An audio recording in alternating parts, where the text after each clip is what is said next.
இப்ப இருக்கிற காலகட்டத்தில ஆண்களுக்காகட்டும், பெண்களுக்காகட்டும் முடி கொட்டுற பிரச்சனைன்றது நெறையவே இருக்கு.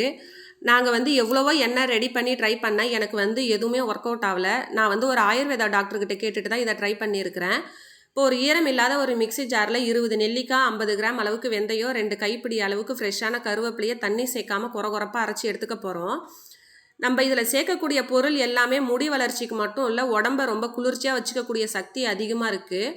இந்த எண்ணெய் ரெடி பண்ணுறதுக்கு நம்ம இரும்பு கடாயில ரெடி பண்ணா நமக்கு சத்து இன்னும் அதிகமாவே கிடைக்கும். இரும்பு கடாயில 1 லிட்டர் அளவுக்கு செக்குல ஆட்டுன தேங்காய் எண்ணெய் எடுத்துக்கிறேன். கூடவே 100 கிராம் அளவுக்கு சடா மஞ்சளும், 50 கிராம் அளவுக்கு வேம்பாலம் பட்டையும் சேர்த்துக்க போறோம். இந்த எண்ணெய் ரெடி பண்ணக்குள்ளார அடுப்பு சிம்லே வச்சு ரெடி பண்ணுங்க. இப்போ கூடவே அரைச்சி வச்சிருக்கிற கருவேப்பிலை பொடி சலசலப்பு அடங்குற வரைக்கும் கொதிக்கட்டும்.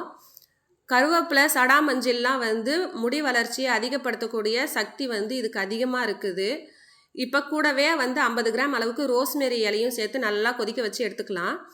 கூடவே 50 கிராம் அளவுக்கு வெற்றி வேரியும் இது கூட வாசனைக்காக சேர்த்துக்க போகிறோம். இந்த எண்ணெய் அப்படியே ஓவர் நைட் ஃபுல்லாக வெளியிலே இருக்கட்டும். எண்ணெயிலே இந்த சாரெல்லாம் எசன்ஸ் எல்லாமே இறங்கும். இதை மறுநாள் காலையில் நல்லா வடிகட்டிட்டு ஃபில்டர் பண்ணி டெய்லி யூஸ்க்கே நம்ம இந்த எண்ணெயை தடவிக்கிட்டு வரலாம். இல்லை தலை குளிக்கும் போது இதை ஒரு ½ அன் ஹவருக்கு முன்னாடி தடவிட்டு தலை குளிக்கலாம். அவ்வளோதான், நமக்கு சூப்பரான ஹெர்பல் ஹேர் ஆயில் ரெடி ஆயிடுச்சு. Thank you friends.